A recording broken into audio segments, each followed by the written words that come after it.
Belle course ou pas? Vous êtes parti sur les durs et puis vous avez été bloqué dans le trafic. Comment c'était derrière Adja et d'autres pilotes? Moi, ça allait. Ça allait. Pas assez rapide. Tout le monde a commenté ce que vous avez dit hier. C'était difficile. Quels sont vos espoirs maintenant, après le break? Je ne demande rien à l'équipe. Je ne demande rien à l'équipe. Ça veut dire quoi, ça? Ça veut dire il m'écoute pas de toute façon, un truc comme ça, non? Il est pas en larmes, mais il est blasé en fait. Plus qu'en larmes. Moi, je peux vous le montrer vite fait. Hein. Regardez. Il est comme ça, Lewis. Il est blasé en fait. Tout simplement. Vous avez appris quelque chose ce week-end pour l'avenir? Non, non, pas particulièrement. Vous avez beaucoup d'expérience, mais vous étiez tellement déçu hier. Est-ce que votre état d'esprit est différent? Non, non, toujours le même. Ça va vous faire du bien de vous reposer mentalement? Oui, oui, c'est sûr que ça va me faire du bien de ne pas avoir à venir sur des courses. Waouh, ça va me faire du bien de ne pas avoir à venir sur des courses. On en est là, quoi. Le mec a 2 doigts de rage kit, en fait. Non, mais en vrai, ça m'inquiète. Ça m'inquiète, on l'a jamais vu comme ça. Autant chez Mercedes, l'année dernière, c'était compliqué, des fois, mais c'était pas à ce point, quoi. Bon, écoutez, à voir. Comment ça va se dérouler, on lui souhaite bon repos, en tout cas. Alors, 2 actus supplémentaires concernant Lewis Hamilton. Déclaration. Un week-end cauchemardesque par rapport à ce que vous avez dit hier. Comment vous sentez-vous maintenant? De la même manière, est-ce que vous espérez quelque chose ou vous demandez quelque chose à l'équipe? Non, je ne demande rien à l'équipe. Hier, vous étiez particulièrement déçu. Comment êtes-vous maintenant? Toujours pareil.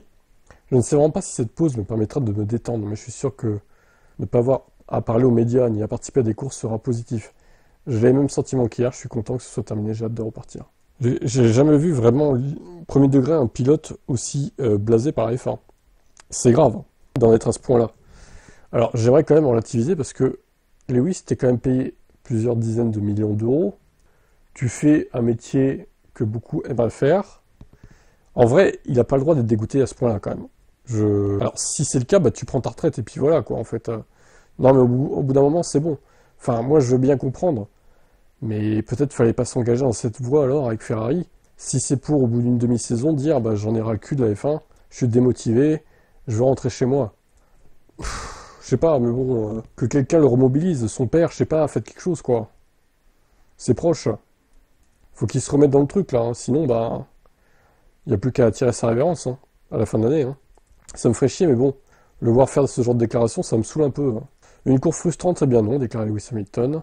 Je n'ai jamais ressenti de frustration, je n'aurais pas pu faire grand-chose de plus. Des attentes différentes de celles du début de saison? Non, j'attendais rien. J'avais aucune attente. Même si ça s'est passé pire que toutes les autres saisons de ma carrière. Quand on a un feeling, ça reste un feeling. Il se passe beaucoup de choses en arrière-plan. Ce qui n'est pas génial. J'ai perdu l'envie de piloter? Non, non, j'aime toujours la course. Mais ça veut dire quoi, ça? Il se passe beaucoup de choses en arrière-plan. Il sous-entend quoi, là, en fait? Est-ce qu'il y a un complot contre lui? Est-ce qu'il y a des trucs pas catholiques qui se passent chez Ferrari pour le désavantager? Franchement, on peut se poser la question, hein. Alors, par rapport à Verstappen, pour être honnête, je me souviens pas de grand-chose de ce qui s'est passé. Je sais que je l'ai vu au dernier moment, qu'il était très proche de ma roue arrière droite, et que j'essayais juste d'éviter un accident. Bah ça, oui, c'est ce qu'on a vu aussi. Et bon, de toute façon, il n'y aura à mon avis pas de sanction, ou alors une sanction qui sert à rien pour Verstappen, donc ça changera pas le résultat final. Mais ça lui a niqué une partie de sa fin de course. Enfin, de sa fin de relais, on va dire. Vu qu'il a perdu 3-4 secondes à cause de ça, mine de rien. Bon, je ne sais pas quoi vous dire concernant Lewis Hamilton. J'espère juste que ces 4 semaines vont lui faire du bien, loin des circuits, etc. Qu'il va revenir un peu plus motivé en septembre, enfin fin août, début septembre, quoi. Parce que là, c'est catastrophique, j'ai jamais vu ça, quoi. Même Stroll ne dit pas des trucs comme ça à la presse, hein. Le fils à papa de service, là. Donc Lewis, bon, il faut qu'il mesure la chance quand même d'être dans une équipe, bon, alors Ferrari, c'est ce que c'est, hein. Mais ça reste quand même un top team, ils sont quand même deuxième du constructeur. Il pourrait très bien être chez Williams, ou des écuries de merde pareil, qui sont 5-6e au constructeur.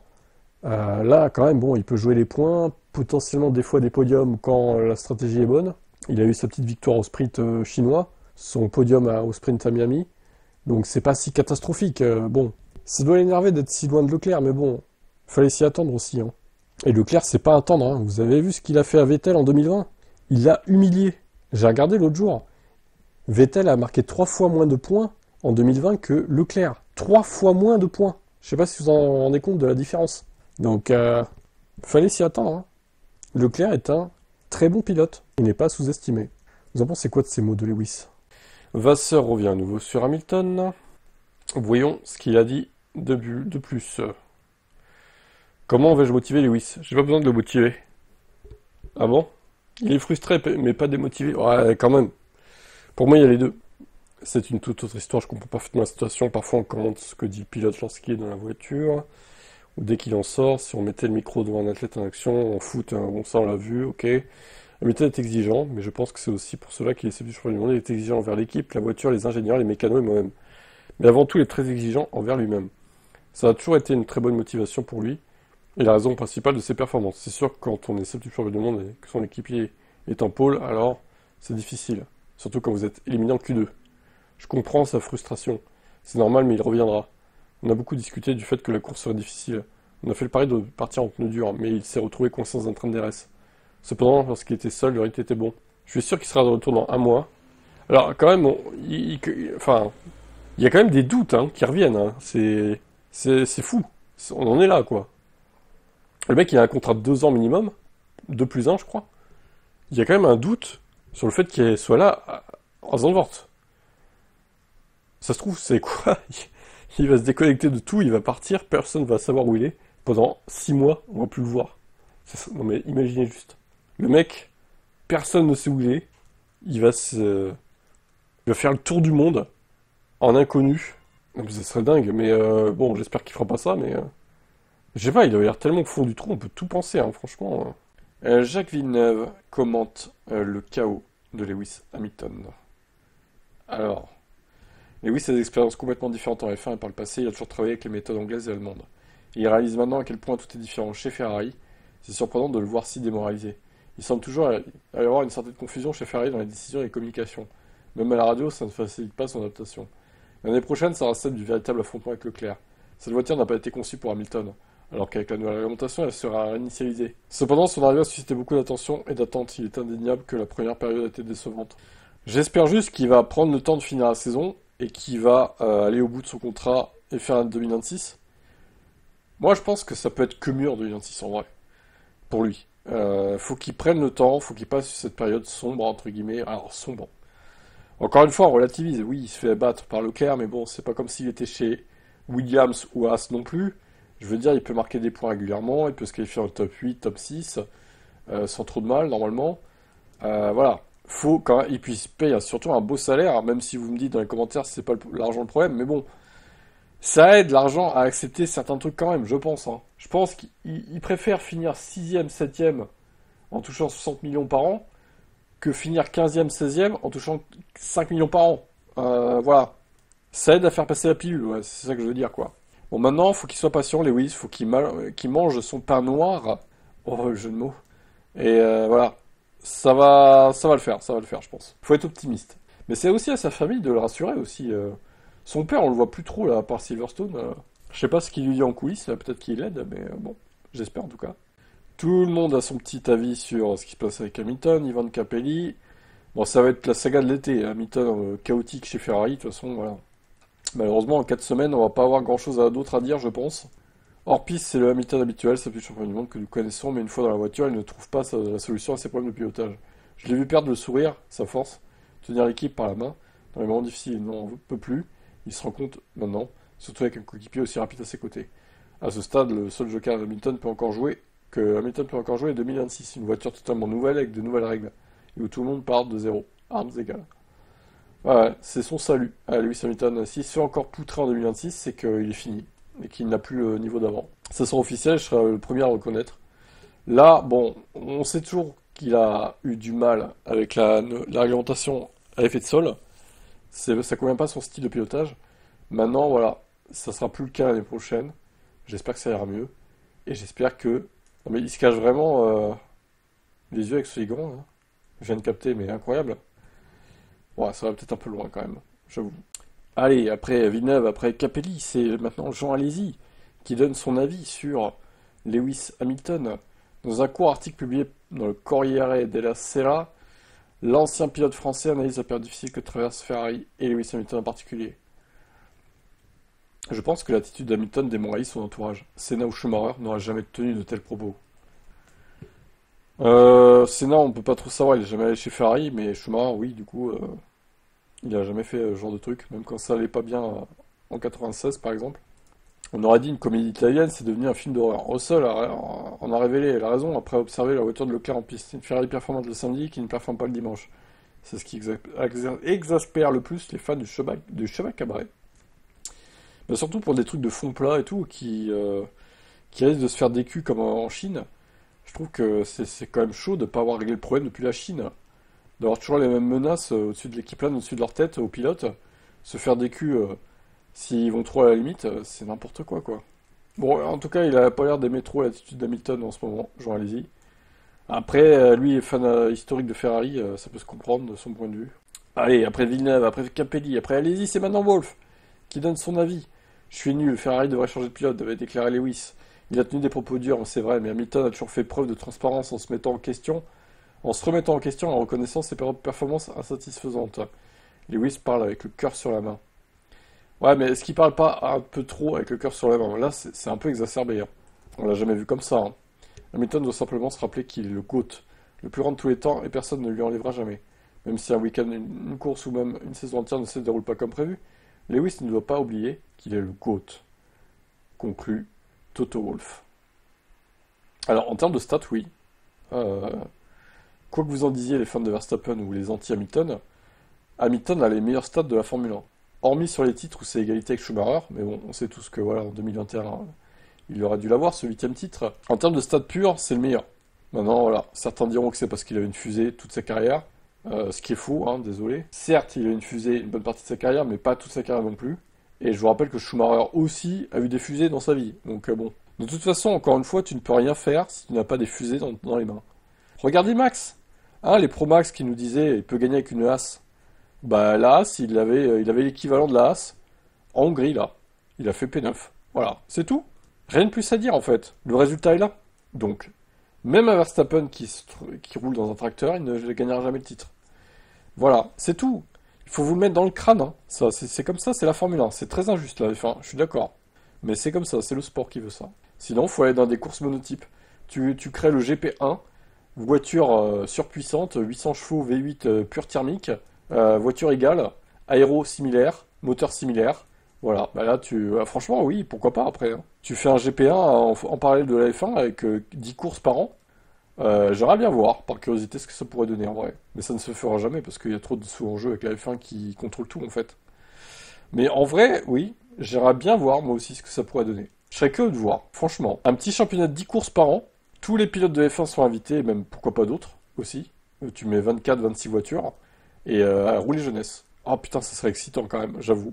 Mais malheureusement, ça ne se fera pas. Il y a trop d'argent en jeu pour que la F1 fasse un truc pareil. Mais en vrai, j'y pense là. En plus, il faudrait... Tu inclus le GP1 dans les sprints, à la limite.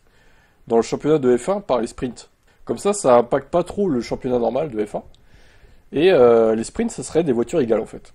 Par contre, il faudrait d'autres monoplaces. En fait, il faudrait des monoplaces monotypes aux couleurs, avec les livrets des voitures, des écuries, et voilà. Mais en vrai, ça serait un putain de coup marketing de faire ça. Franchement, je vais remplacer Dominicali, moi. Il faut. Hein. Et Ben Soleil, les deux en même temps. Je sais pas ce que vous en pensez, mais ça serait super, non? Allez, après Villeneuve, après Capelli, après Alesi, après Wolff, nous avons maintenant Ralf Schumacher. Je vous l'ai dit, tout l'été, on va avoir des avis sur Lewis Hamilton. Alors, qu'est-ce qu'il a dit, Ralf?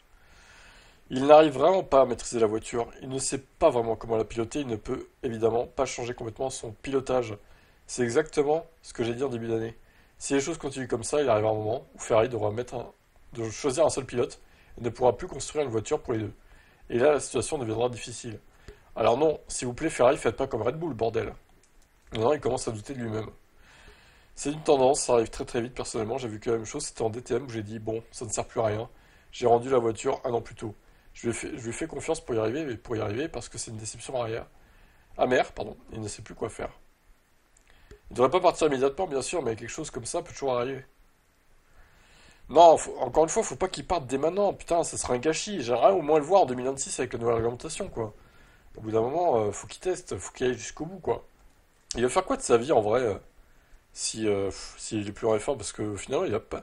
Alors, certains, j'ai vu sur les réseaux sociaux, certains commentaires dire, mais Lewis, il a l'air très seul dans sa vie. Ouais, je me demande si c'est pas ça le problème, en fait. Il faudrait qu'il trouve une meuf. Alors, il y en a peut-être une, mais ou alors il la médiatise pas, j'en sais rien. Mais c'est vrai qu'il a l'air assez seul comme mec. On le voit pas souvent entouré d'amis proches ou je sais pas. Ou alors il le médiatise pas, remarque. C'est peut-être ça aussi, mais je sais pas. Il a l'air de plus en plus seul, Lewis. Voilà, c'est comme ça. Voilà, bon. Je sais pas si c'est vraiment le cas, mais bon. Peut-être que ça lui pèse moralement. Et il a qu'à se trouver une meuf. Je pense qu'il y en a plein qui aimeraient bien être sa petite amie, hein. Ou un homme s'il est de l'autre bord, mais je pense pas, mais on sait jamais. Ma foi, à lui de voir, hein. À lui de gérer sa vie. Je pense qu'il est assez grand pour décider de ce qu'il veut faire, quoi. Mais ça sera, encore une fois, ça sera du gâchis qu'il n'aille pas jusqu'au bout en 2026. Voir un peu ce que ça peut donner à une nouvelle réglementation. Au moins par curiosité, quoi. Alors, en cas de départ surprise, du coup, de Lewis Hamilton, bon, on sait jamais. On sait jamais. Ça pourrait arriver, bon, même si peu de chances que ça arrive, mais bon. Qui pourrait le remplacer au pied levé? Et peut-être Birman, du coup. Il monterait de Haas à Ferrari. En vrai, ça serait pas idiot. Ou alors tu ramènes Sainz à nouveau, mais ça ferait un peu un retour en arrière. Je suis pas sûr que c'est une bonne idée, quoi. Mais Birman avait été très convaincant l'année dernière. Alors, il y a un autre pilote, Rafael Camara, qui est dans l'académie des pilotes. Il a remporté 3 titres de karting distincts au cours de saison 2021, ce qui a incité à rejoindre l'académie. Depuis son passage à monoplace en 2022, Camara n'a pas terminé en dehors du top 5 d'une saison de championnat. Il a remporté la victoire en 2024 au championnat d'Europe de Formule régionale. Bon, et lui, il est trop jeune pour monter de toute façon en Formule 1. Mais en vrai, lui, il pourrait potentiellement aller chez Haas l'année prochaine, par exemple. Alors par contre, si Hamilton, admettons un scénario voilà, un peu loufoque, il se barre dès maintenant. Donc Birman monte chez Ferrari. Tu mets qui chez Haas? C'est ça le truc. Est-ce que tu mets un des japonais, Iwasa ou je sais pas quoi là, le pilote de réserve de Toyota, qui est chez Haas? Ou alors tu en mets un autre, tu fais remonter Bottas ou je ne sais pas. Ça pourrait être vraiment chaotique comme situation. Bon, j'espère vraiment qu'il va pas rage quit comme ça, hein, ça serait abusé quoi. Je serais très déçu de lui s'il faisait ça en vrai. Faut qu'il prenne sur lui et qu'il se dise qu'il n'y a plus que 10 grands prix à faire. Et voilà, l'année prochaine, nouvelle réglementation, nouvelle voiture, nouvelle chance. Et voilà, faut qu'il prenne sur lui, Lewis. Merde. C'est pas comme s'il bossait à l'usine ou quoi, je sais pas. C'est quand même pilote de F1, tout le monde veut faire ça en vrai. Je sais que c'est pas simple pour lui qui a tout gagné dans sa vie, mais voilà, tous les pilotes ont leur moment de faiblesse. Voilà, ou ils ont leur saison de merde. Voilà, ça peut arriver. Regardez Alonso, le pain noir qu'il a mangé toute sa vie. Et ça continue encore, hein. Ça continue encore, en vrai. Je l'aime pas Alonso, mais il faut reconnaître quand même qu'il est battant, quoi. Il s'accroche, Fernando. Il s'accroche à l'espoir 2026 avec Newey aussi. Bon, lui aussi, ça sera sa dernière chance l'année prochaine, hein, clairement. Après, il tirera sa revanche, je pense. Lewis Hamilton doit-il revenir chez Ferrari? La question se pose. Alors ça, c'est des articles de rédacteurs. Bon, c'est leurs avis, hein, grosso modo. Franchement, on va pas forcément lire l'article. Ça résume un peu ce qui s'est passé, du coup. De toute façon, ouais, comme c'est marqué effet de sol, ça a toujours été un problème pour lui. Il a toujours galéré avec les voitures effet de sol depuis le début, en fait. Donc, voilà. Est-ce que la solution serait de revenir chez Mercedes? Je suis pas certain. En vrai, je suis pas certain. Faut faut tourner la page Mercedes. Je pense qu'au bout d'un moment, il a fait son temps dans cette équipe. Mercedes, à mon avis, ne veut pas forcément de lui non plus, à nouveau. Je crois qu'ils ont assez donné. Donc, pour moi, c'est pas forcément la solution miraculeuse. Alors, moi, quitte à choisir, si on me demandait mon avis, si je devais choisir où va Lewis l'année prochaine, je prendrais McLaren. Pourquoi McLaren? Parce que c'est l'équipe dans laquelle il a commencé, qui lui a donné sa chance en Formule 1. J'aimerais le voir finir dans l'équipe dans laquelle il a commencé. Voilà, tout simplement. Pour boucler la boucle, en fait. 1 an ou 2 chez McLaren pour finir. Et voilà, après, il s'en va. Franchement, j'adorerais voir ça, mais bon. Je crois que ça ne se fera pas, malheureusement. Puisqu'ils sont contents avec leur pilote actuel, donc voilà. Ils vont pas s'emmerder avec Hamilton. Tant que Norris et Piastri font le job, il n'y a pas de raison de changer d'un côté. Voilà, est-ce que vous voulez le voir revenir chez Mercedes, vous, en tant que fan de Mercedes et pourquoi pas d'Hamilton également? Moi, je pense que c'est pas une bonne idée.